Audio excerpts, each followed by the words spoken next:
창세기 26장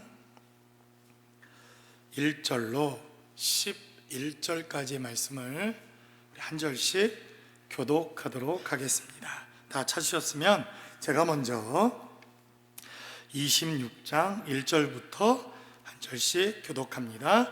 아브라함 때에 첫 흉년이 들었더니 그 땅에 또 흉년이 들매 이삭이 그랄로 가서 블레셋 왕 아비멜렉에 이르렀더니 여호와께서 이삭에게 나타나 이르시되 애굽으로 내려가지 말고 내가 내게 지시하는 땅에 거주하라. 이 땅에 거류하면 내가 너와 함께 있어 내게 복을 주고 내가 이 모든 땅을 너와 내 자손에게 주리라. 내가 내 아버지 아브라함에게 맹세한 것을 이루어 내 자손을 하늘의 별과 같이 번성하게 하며 이 모든 땅을 내 자손에게 주리니 내 자손으로 말미암아 천하 만민이 복을 받으리라. 이는 아브라함이 내 말을 순종하고 내 명령과 내 계명과 내 율례와 내 법도를 지켰음이라 하시니라. 이삭이 그랄에 거주하였더니 그곳 사람들이 그의 아내에 대하여 물으매 그가 말하기를 그는 내 누이라 하였으니 리브가는 보기에 아리따움으로 그곳 백성이 리브가로 말미암아 자기를 죽일까 하여 그는 내 아내라 하기를 두려워함이었더라. 이삭이 거기 오래 거주하였더니 이삭이 그 아내 리브가를 꾀하는 것을 블레셋 왕 아비멜렉이 창으로 내다본지라. 이에 아비멜렉이 이삭을 불러 그에게 불러 이르되 그가 분명히 내 아내거늘 어찌 내 누이라 하였느냐. 이삭이 그에게 대답하되 내 생각에 그로 말미암아 내가 죽게 될까 두려워하였음이로다. 아비멜렉이 이르되 내가 어찌 우리에게 이렇게 행하였느냐. 백성 중 하나가 내 아내와 동침할 뻔하였도다. 내가 죄를 우리에게 입혔으리라. 11절 같이 합독합니다. 아비멜렉이 이에 모든 백성에게 명하여 이르되 이 사람이나 그의 아내를 범하는 자는 죽이리라 하였더라. 아멘. 우리가 이삭이라고 하는 신앙의 계승자 아브라함의 아들의 삶을 통해서 신앙이 계승되어지고 믿음의 삶을 살아간다고 하는 것이 무엇인가 하는 것을 계속해서 나누고 있습니다. 특별히 이 이삭이라고 하는 사람은 성경에 등장하는 많은 모태신앙, 여러분 모태신앙 아시죠? 엄마 뱃속에 있을 때부터 하나님이 부르시고 축복을 하시고 은혜를 주시고 하나님께서 택하셔서 지명하셔서 이렇게 부르시는 대표적인 사람, 그리고 가장 먼저 성경에 등장하는 모태신앙인 중에 하나입니다. 저도 예전에 목회를 하면서 이런 목사님들이 부러웠습니다. 무슨 막 목회자 4대 이런 분들 계시잖아요. 막 무슨 뭐 얘기만 하면 막 장로님들이 막 몇십 명. 그런 분들을 보면 아주 목회도 잘하시는 것 같고 아무도 어려움도 없이 목회도 잘 되는 것 같고 괜히 자격지심에 그런 마음들이 들더라고요. 근데 성경에 기록되어져 있는 이 모태신앙 가운데 아마도 제일 먼저 등장하는 모태신앙인이 바로 이 이삭이라고 하는 사람일 것이라고 생각되어집니다. 나물의 상수리 나무 아래서 하나님을 만났던 이 아브라함을 통해서 하나님께서 아브라함에게 말씀하십니다. 내년 이맘때에 내가 너희에게 다시 올 때 아들이 있으리라 하나님 이렇게 말씀하십니다.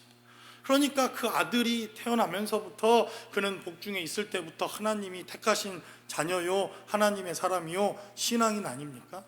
성경에 기록되어져 있는 많은 이러한 모태신앙의 사람들이 하나님께 쓰임받는 역사가 있었던 것을 보게 됩니다. 이삭의 아들이었던 야곱이라고 하는 사람도 하나님께서 두 민족이 태안에 들어있는데 그 민족 가운데 하나님의 나라를 이룰 민족이 있을 것이다 이렇게 이삭에게 야곱과 또 에서라고 하는 이러한 모태신앙인들의 이 역사에 대해서 성경은 또 기록합니다. 성경에 기록되어져 있는 많은 이러한 모태신앙인들이 등장하는 것을 보게 되는데 모세라고 하는 사람도 보면 대단한 모태신앙 아닙니까?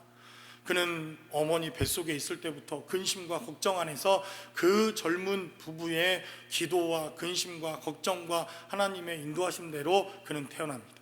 남자면 죽어야 하고 여자면 살아야 하는 그 운명 속에서 얼마나 그 어머니가 그 뱃속에 잉태하면서 기도하고 말씀대로 살고 하나님 지켜달라고 기도했겠습니까? 딱 태어나니까 아들이었지만 하나님께서 그를 사용하시고 그의 삶의 자리를 인도하셨던 대표적인 모태 신앙 가운데 한 사람이 또 우리가 잘 아는 모세 아닙니까? 한나의 아들이었던 사무엘이라고 하는 사람도 그의 어머니의 기도를 통해서 그가 태어나자마자 하나님께 드려집니다. 침례 요한이라고 하는 사람도 하나님께서 그의 잉태와 출생에 대해 관여하십니다. 그리고 그가 복중에 있을 때 잉태했던 메시아를 만나자 그는 그 복중 안에서 엄마의 모태로부터 성령의 충만함을 받아서 그가 기뻐하고 하나님을 예배하고 찬양하고 발길로 빵빵 차는데 막 찬양을 하고 할렐루야 노래를 부르고, 그건 성경에 없지만요, 그렇죠? 그랬다는 겁니다. 그래서 엘리사벳이 그 복중 안에서 하나님 메시아를 만난 그 침례 요한이 뛰어놀고 하나님을 예배하고 찬양하는 메시지가 성경에 기록되어져 있는 것을 보게 됩니다. 그래서 모태신앙이 어떻게 보면 하나님의 은혜를 통해서 부모로부터 또 그 손자로부터 그 조상의 조상으로부터 하나님이 주시는 축복도 있고 은혜도 있고 그 부모의 기도가 정말 헛되지 않은 것을 우리는 우리 주변에서 너무 잘 압니다. 그런데 이러한 모태신앙의 축복이 있는 반면 모태신앙, 그게 뭡니까? 모태, 기도도 못해, 전도도 못해, 헌신도 못해, 순종도 못해. 그럼 우리가 우스갯소리로 모태신앙 아닙니까? 그래서 성경에 보면 분명히 모태신앙인데 진짜 너무 못해, 그런 신앙인들이 있는 것을 봅니다. 우리가 이삭의 아들이었던 에서와 야곱만 봐도 그의 아버지도 같고 태어난 날짜와 시도 같고 그의 신앙의 부모 그 할아버지도 동일한데 한 영혼은 하나님의 축복을 경험하는가 하면 한 영혼은 하나님이 싫어 버림받았다, 하나님의 에서는 미워했다. 성경은 이렇게 증가합니다. 모세의 아들 모세는 엄청난 모태신앙을 통해서 그의 어머니와 그의 아버지의 신앙을 통해 한 나라와 민족을 구원하는 민족의 위대한 지도자가 되는데 모세의 아들들은 그렇지 못합니다. 사무엘이 기도했다 하면 그 기도를 통해서 나라가 뒤집어지기도 하고 하나님의 역사가 있었음에도 불구하고 사무엘의 아들들은 성경이 말하기를 망난이라고 말하지 않습니다. 그러니까 하나님께서 택하셔서 모태신앙으로부터 우리가 신앙생활 잘하는 것도 대단한 축복이지만 사실 모태신앙이라고 해서 꼭 하나님께서 그를 축복하시고 그러는 것은 아니더라. 성경은 이렇게 증거합니다.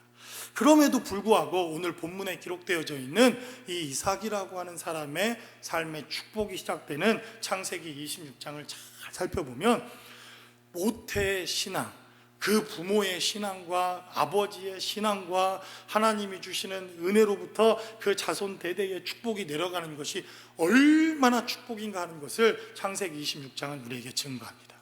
그래서 오늘 본문에 기록되어져 있는 메시지가 시작되기를 아브라함 때에 첫 흉년이 들었더니 그 땅에 또 흉년이 들매 이삭이 그랄로 가서 블레셋 왕 아비멜렉에 이르렀더라 라고 창세기 26장은 시작합니다.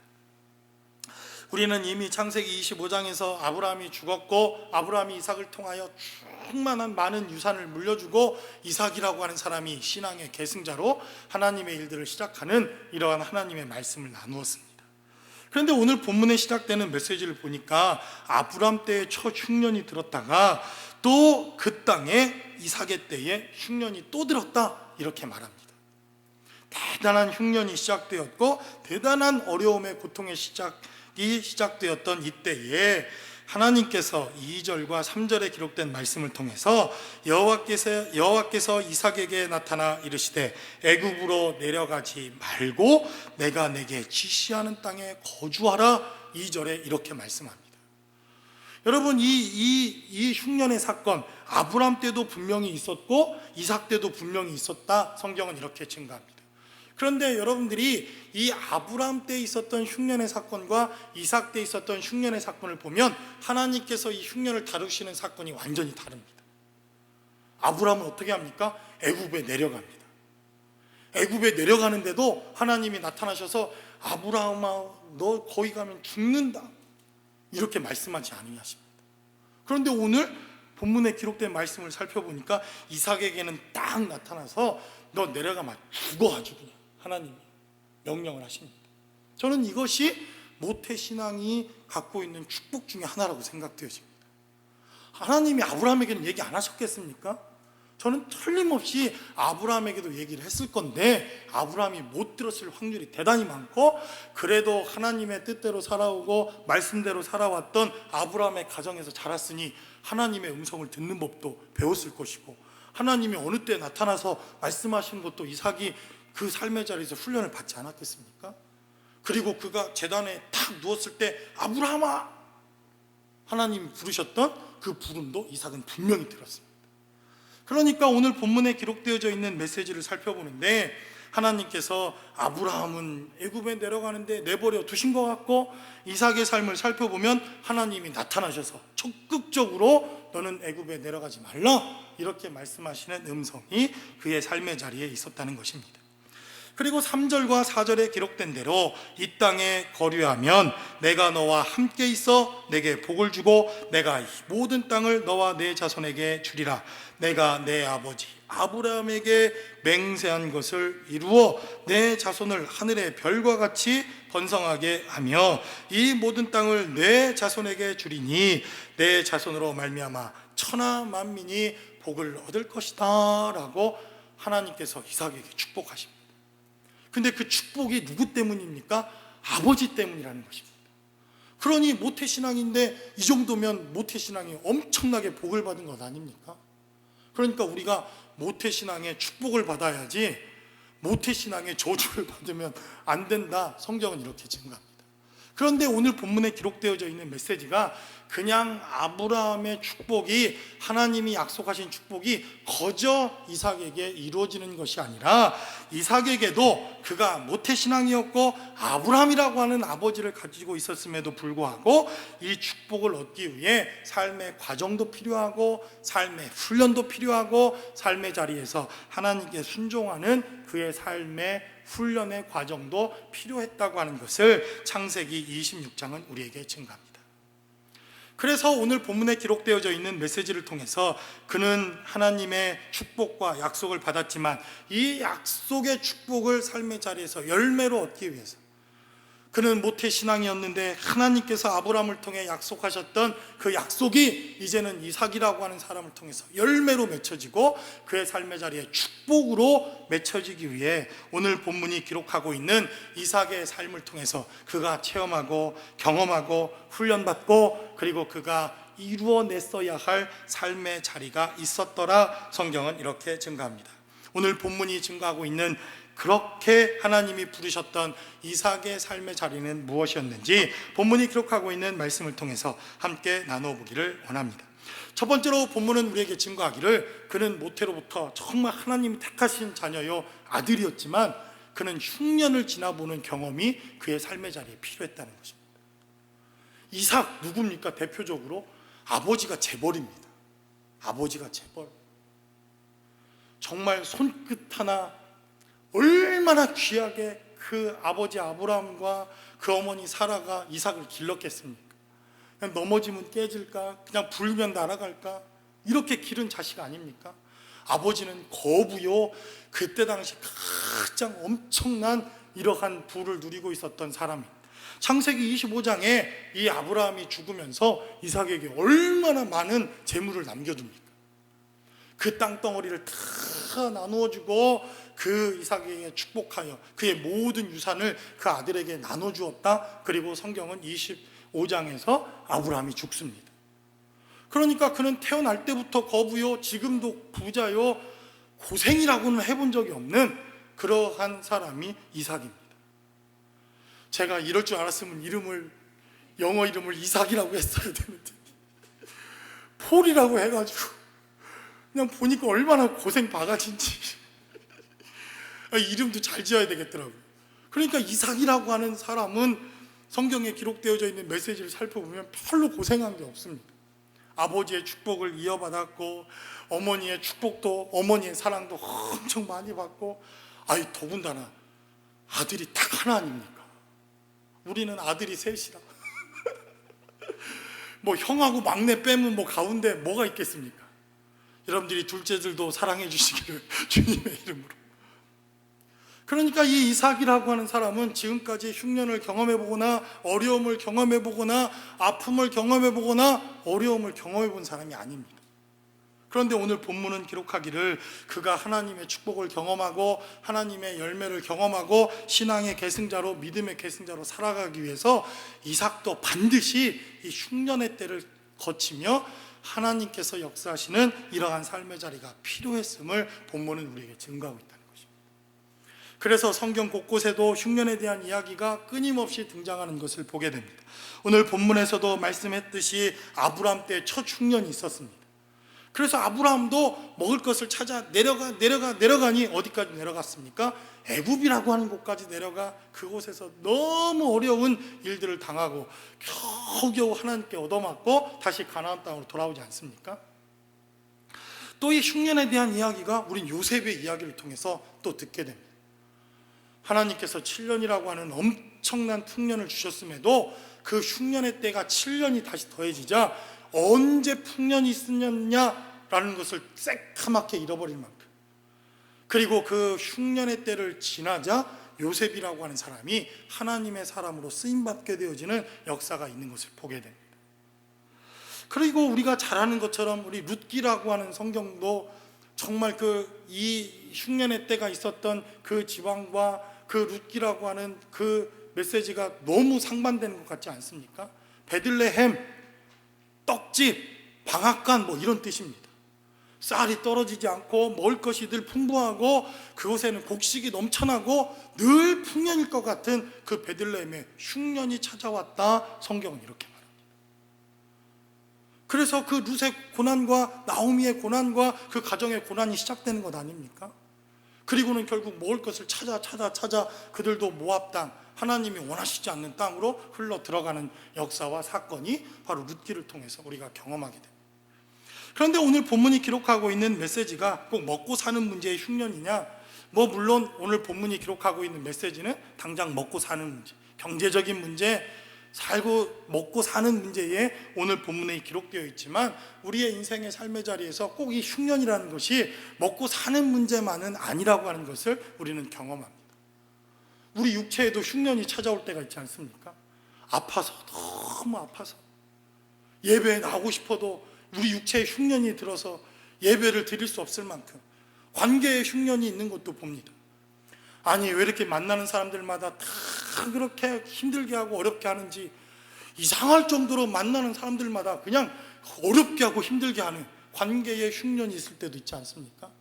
그런데 우리 성경에 기록되어져 있는 이러한 흉년의 때에 가장 심각한 것이 있다고 한다면 저는 영적인 흉년이라고 생각되어집니다. 말라기로부터 침례 요한까지 400년 동안 성경은 기록하기를 선지자도 없고 하나님의 말씀도 없고 하나님의 이상도 없고 하나님의 꿈도 없었다, 성경은 그렇게 기록합니다. 그래서 말라기 선지자부터 예수님이 오시는 그 400년 동안의 공백 기간 동안 이들은 영적인 흉년을 경험할 뿐만 아니라 그 흉년의 결과가 결국 무엇으로 나타납니까? 예수를 십자가에 못 박는 이러한 결과로 흉년의 결과가 나타나는 것을 보게 됩니다. 그러니까 많은 흉년의 때가 있어도 우리가 조심해야 할 바로 영적인 흉년들, 어쩌면 관계에 이런 여러 가지 어려움들, 그리고 경제적인 문제들, 육체의 문제들, 삶을 지나면서 얼마나 흉년의 때와 이 흉악한 시절을 우리가 보냅니까? 이삭에게도 이러한 고난의 시간, 아픔의 시간, 어려운 시간, 영적으로 극복해야 할 삶의 시간들이 이삭에게도 필요했다라고 성경은 우리에게 증거하고 있다는 것입니다. 그런데 이러한 흉년의 때를 지난 자들을 통해서 하나님께서 그들의 삶을 사용하시고 일하시는 것을 우리는 보게 됩니다. 서론에서 말씀드렸듯이 바로 요셉이라고 하는 사람도 7년의 흉년을 그가 경험하고 그 흉년의 때를 지나가자 그는 민족을 살리고 나라를 살리고 하나님의 나라를 세우는 지도자로 우뚝 서게 됩니다. 그가 흉년을 지나지 않았다고 한다면 하나님께 이렇게 쓰임받지 못했겠죠. 우리가 잘 아는 것처럼 모세라고 하는 사람도 40년 동안 흉년의 때를 지나지 않습니까? 그는 미디안 광야 땅에서 무려 40년 동안 관계의 흉년을 경험하고 그는 왕자였음에도 불구하고 누구 하나 찾아옵니까? 아무도 그를 찾는 이도 없고 아무도 그에게 삶의 자리에 관계를 나누지도 않는 이러한 관계의 흉년을 그는 미디안 광야 땅 40년 동안 경험하게 됩니다. 그런데 여러분, 이 모세가 왜 광야의 지도자가 될 수 있습니까? 40년 동안 그는 사막에서 살았기 때문에 그렇습니다. 40년 동안 광야에 살았으니, 사막에 살았으니 그보다도 광야 땅에서 이스라엘 백성들을 가장 잘 인도할 민족의 지도자가 누가 있습니까? 그러니까 하나님께서 광야 40년의 흉년의 때를 지나고 광야 땅을 지났던 모세를 통해서 그를 민족의 지도자로 세우고 광야 땅의 지도자로 세웠다는 것입니다. 우리가 너무나도 잘 알듯이 다윗도 인생의 광야, 인생의 흉년을 얼마나 지냈습니까? 그는 인생의 풍년의 때에 엄청난 열매와 결실을 맺었습니다. 골리앗이라고 하는 장군을 때려 눕히고 왕의 사위가 되고, 일이야 사울은 천천히요 다윗은 만만이니, 관계의 풍년, 인생의 열매를 맺는 엄청난 풍년의 시기를 겪자마자 그는 흉년의 시기로, 광야의 삶으로 그는 내몰립니다. 그런데 우리가 잘 아는 것처럼 이러한 다윗이 광야 생활이 없었다고 한다면, 그의 인생의 흉년기를 지나지 않았다고 한다면, 과연 그가 하나님 앞에 쓰임받는 왕으로 살아남을 수 있었을까? 우리는 물음표를 붙이지 않습니까? 예수님께서도 그의 공생애를 시작하면서 성령께서 광야로 예수님을 몰아가십니다. 그 광야 땅에서 줄이시고 하나님의 음성을 듣고 하나님의 뜻을 발견하고 예수께서 바로 죽으시고 부활하시는 이러한 공생애의 사건이 광야를 지나고 흉년의 때를 지나고 배고픔을 지나고 삶의 어려움을 지나고 바로 하나님의 뜻을 이루는 놀라운 역사가 그의 삶의 자리에 있었다. 성경은 이렇게 증거합니다. 마찬가지로 이삭도 흉년의 때를 맞이합니다. 재벌이랍니다. 재벌. 아버지가 재벌이고 그것을 다 물려줬고 땅도 엄청나게 많은데 이삭이 걱정이나 했겠습니까?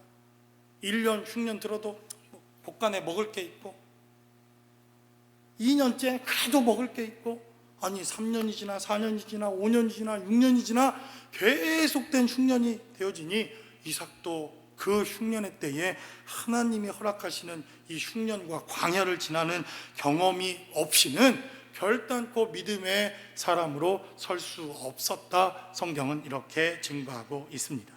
그러므로 저와 여러분들이 흉년의 때를 혹시 지나고 계신 분이 계십니까?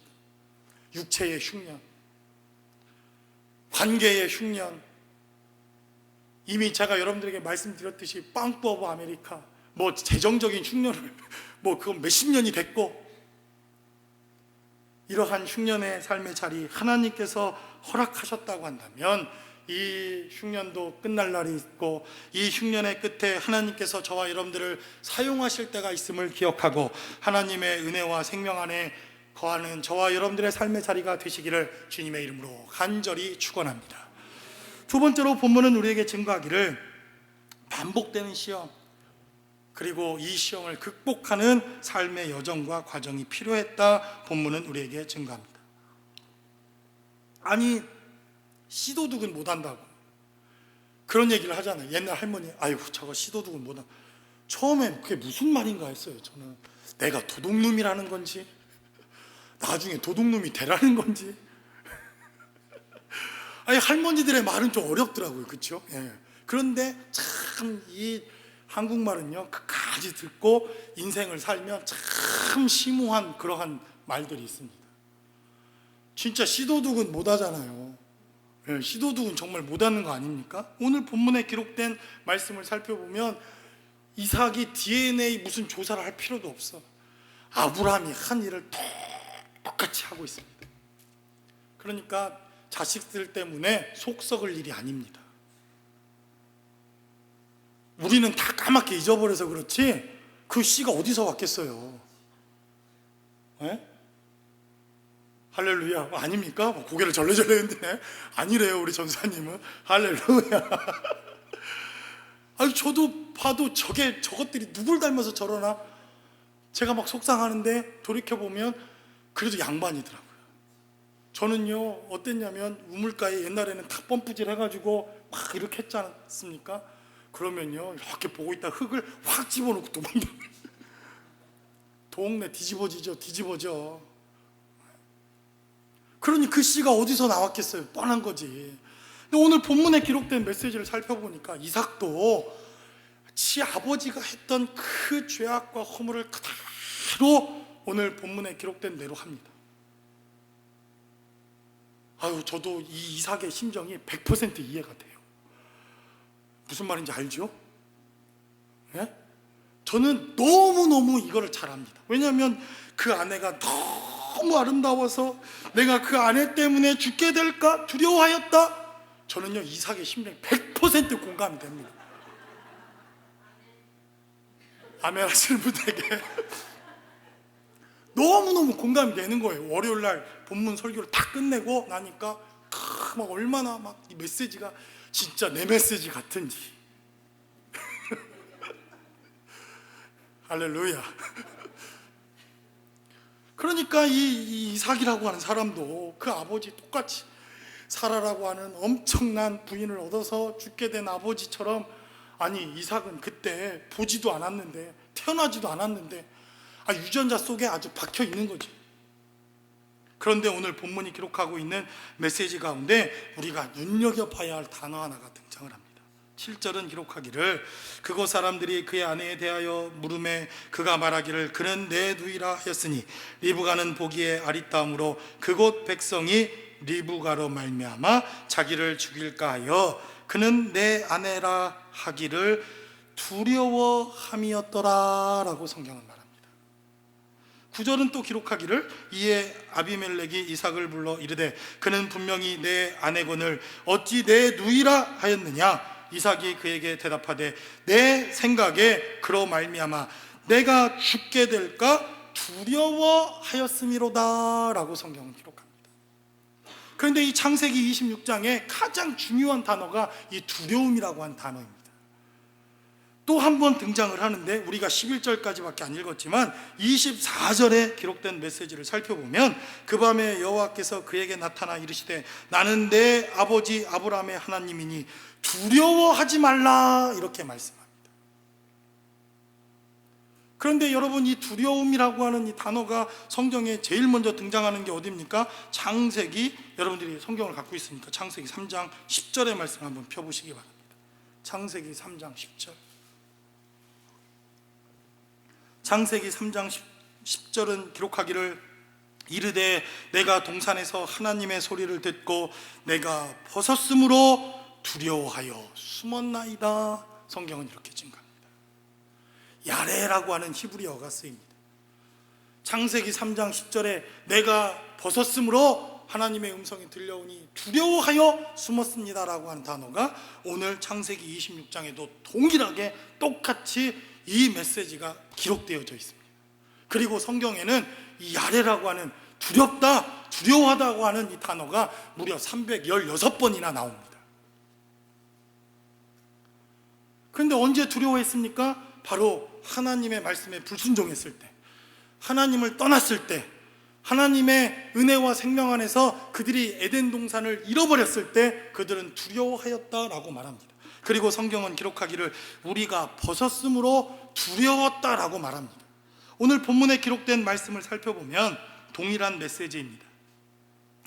말하기를 리브가 8절에 기록된 대로 아내 리브가를 껴안는 것을 블레셋 왕 아비멜렉이 창으로 내다보았다. 그냥 이렇게 껴안는 것이 아니라 성경은 벌거벗은 겁니다. 지금 부부 관계 속에 있는 겁니다. 그래서 창세기 3장 10절에 기록된 대로 우리가 벗었으므로 두려워하였다라고 하는 고백과 똑같은 고백입니다. 이해가 되십니까? 이해가 되시죠? 왕들의 취미가 똑같은가 봐요. 애굽의 왕도 쳐다보고 아비멜렉이라고 왕도 쳐다보고 다윗 왕도 쳐다보고, 그렇죠? 그래서 그들이 두렵게 되었다라고 말합니다. 언제 찾아온 두려움입니까? 하나님을 떠났을 때, 하나님의 보호를 의심하기 시작했을 때, 내가 벌거벗겨졌구나, 하나님이 나와 함께 하시지 않는구나, 라고 하는 것을 깨달았을 때, 내가 범죄함으로 하나님과 함께 할 수 없다고 하는 이 두려움이 시작된 두려움이 이삭의 삶의 자리에 우리는 모르고 있었지만 자리 잡고 있었다고 하는 사실을 성경은 우리에게 증거합니다. 그러니까 오늘 본문에 기록되어져 있는 이 메시지는 하나님을 떠난 두려움, 하나님과 함께하지 않는 두려움, 하나님이 이삭의 삶의 자리에 함께하지 않았을 때 그가 경험했던 두려움이었지만, 그 죄의 모습은 무엇으로 나온 겁니까? 아내를 팔고 아내와 상관없다 말하고 내가 책임지지 않는다 라고 하는 것으로 나온 것입니다. 그러나 우리가 하나님을 떠난 두려움, 하나님이 없는 삶, 하나님과 함께하지 않는 그런 모든 것들이 꼭 아내를 파는 것으로 나오지 않는 것은 아닙니다. 어떤 이들은 하나님에 대한 두려움, 하나님에 대한 이 두려움이 없어서 중독자로 삶을 살아가기도 하고, 어떤 이들은 폭력적인 것으로 나오기도 하고, 어떤 이들은 무엇을 도둑질하는 것으로 나오기도 하고, 그런 것이 아닙니까?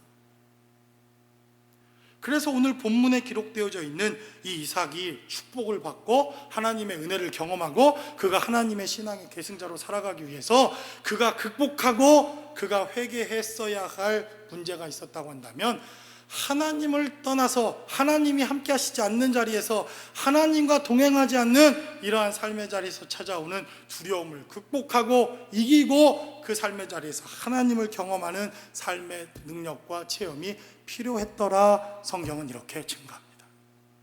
제가 이번 주 한 주간은요, 잠이 안 오더라고요. 교회를 이전하는 이 회의가 지금 어쩌면 시작됐을 수도 있습니다. 생각하니까 막 이 롤러코스터 타는 것처럼 심장이 덜컹덜컹 한 겁니다. 잠이 안 와요, 잠이. 아이고, 안 되면 어떡하지? 성도들한테는 막 갈 것처럼 다 해놓고, 우리 목사님 뻥이 심해서 큰일이라고. 누가 그러더라고요. 제가 봐도 제가 없는 말을 만들어내진 않지만 약간 좀 뻥은 있는 것 같아요. 이렇게 막 갈 것처럼 다 해놓고 못 가면 어떡하지? 잠이 안 오더라고요. 잠이. 오늘도요, 한 잠 못 잤습니다. 그랬더니 누가 얼굴이 좋다네. 날 꼬박 세고 와야 되나 봐요. 그래야 얼굴이 좋아 보이나 봐. 잠이 안 와요, 잠이. 하나님의 말씀을 붙들고 기도하면서 하나님이 함께 하실 거라고 기도도 했고, 그렇게 하나님의 말씀대로 살아가겠다고 기도도 하고 그랬는데도요, 제 마음 가운데 안 되면 어찌하나, 하나님이 역사하지 아니하면 어떡하나, 그런 그 마음의 두려움과 하나님에 대한 불신들이 제 안에 여전히 있다고 하는 것을 제가 어제 오늘 뿐만 아니라 이번 한 주간 내내 이 말씀을 붙들고 기도했습니다. 하나님, 안 되면 뭐 어떡합니까? 미국 공원도 많은데 365일 52주 그냥 야외 예배 드리죠 뭐. 근데 우리 안에 이러한 두려움, 하나님이 없어서, 하나님이 안 계셔서, 하나님과 동행하지만 믿음이 없어서, 이러한 삶의 두려움을 극복하고, 그리고 그러한 삶의 자리에 하나님이 함께 하시지 아니하면 이삭이라도 아브라함이라도 천하의 누구라도 하나님이 주시는 축복과 은혜와 그 생명을 거둘 수 없다고 하는 사실을 깨닫고 하나님 앞에 고백하는 삶의 자리, 이것이 이삭에게 필요했다는 것입니다. 저와 여러분들의 삶의 자리에도 이러한 고백이 있으시기를 주님의 이름으로 간절히 축원합니다. 마지막으로 본문은 우리에게 증거하기를, 그래서 하나님께서 이 이삭에게 마침내 하나님의 축복과 은혜를 허락하셨다. 본문은 이렇게 증거합니다. 오늘 우리가 11절까지 읽었지만 12절에 기록된 말씀을 살펴보면, 이삭이 그 땅에서 농사하여 그 해에 100배나 얻었고 여호와께서 복을 주심으로 그 사람이 창대하고 왕성하여 마침내 거부가 되었다라고 성경은 기록합니다. 이미 이삭은 부자입니다. 이미 이삭은 지금으로 말하면 대기업의 CEO 2세입니다.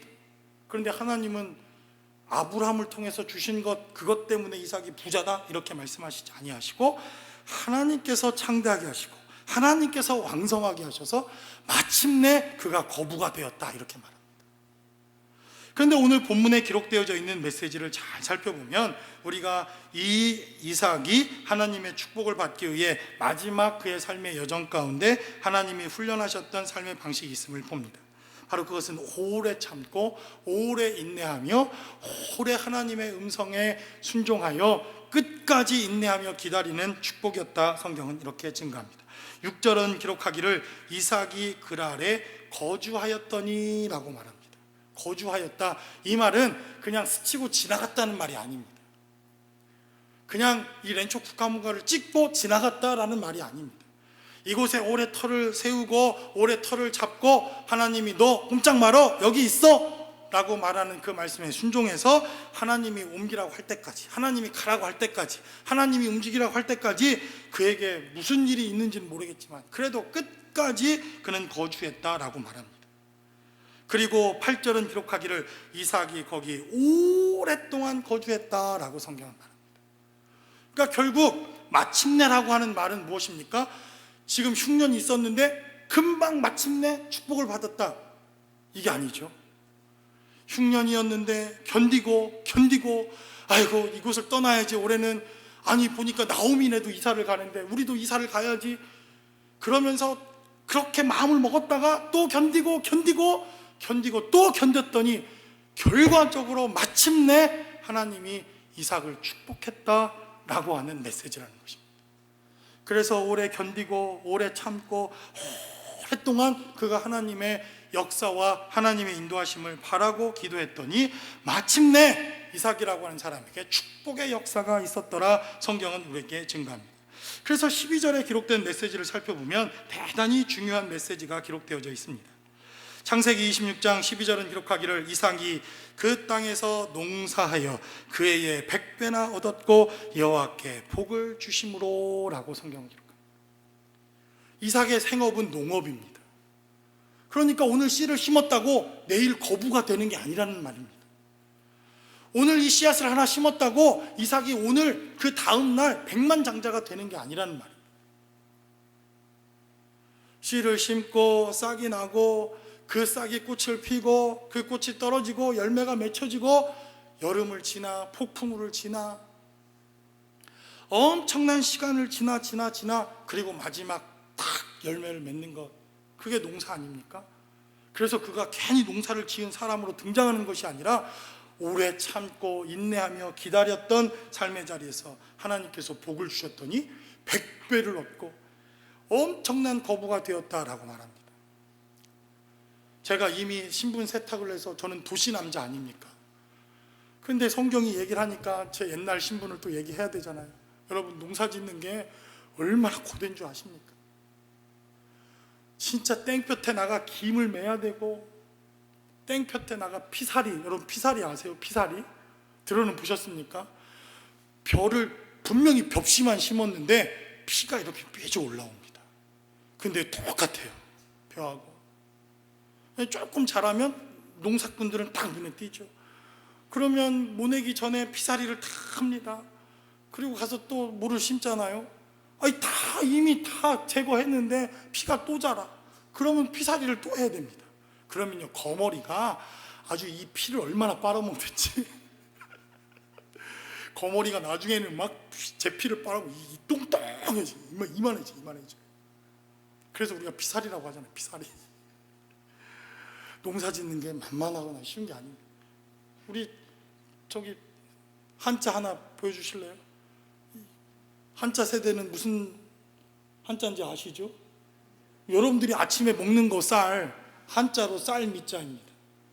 네.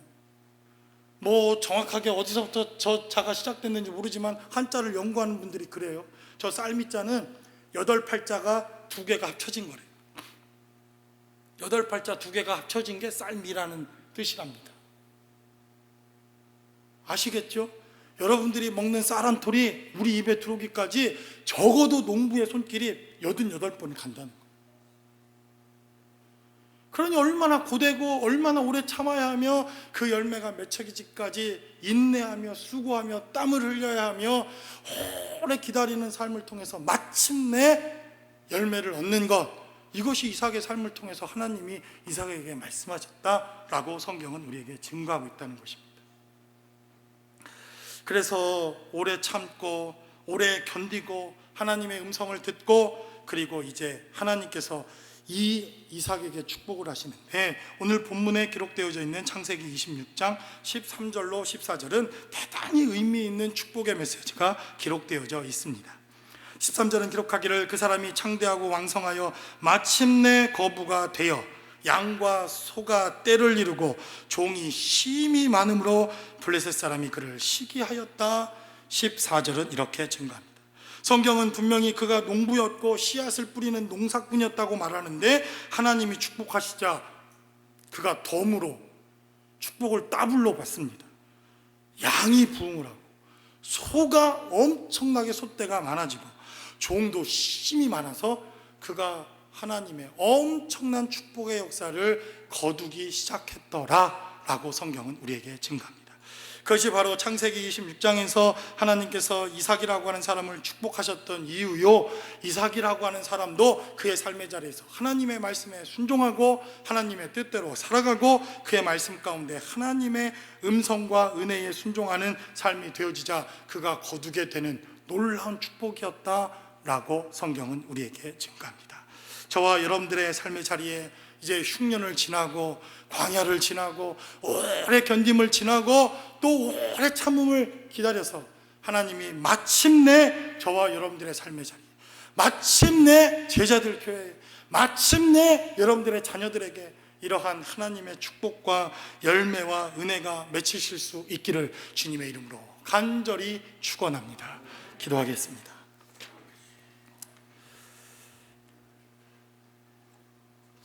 우리 시간 기도할 때, 그래서 우리가 하나님이 가라 하면 가고 서라 하면 서고 오라 하면 오고 멈추라 하면 멈추고 하나님의 음성을 들어야 합니다. 분명한 하나님의 음성이 있어야 합니다. 그 말씀에 순종하는 삶의 자리가 있어야 합니다. 때로는 오래 견디고 흉년의 때를 지나야 하는 이러한 삶의 자리도 있는 것을 보게 됩니다. 그러한 삶의 자리를 지나면 하나님은 반드시 우리를 단단하게 하시고 우리를 열매 맺게 하시고 우리를 하나님의 뜻대로 사용하실 줄로 믿습니다. 하나님, 우리가 혹 지금 광야를 지나거나 어두운 밤을 지나거나 흉년의 때를 지나고 있다면 견디게 하시고 이기게 하시고 아버지 하나님 오래 참을 수 있는 힘을 주시고 마침내 하나님이 주시는 은혜와 축복을 경험할 수 있게 해달라고 우리 시간 다 함께 한 목소리로 기도하겠습니다.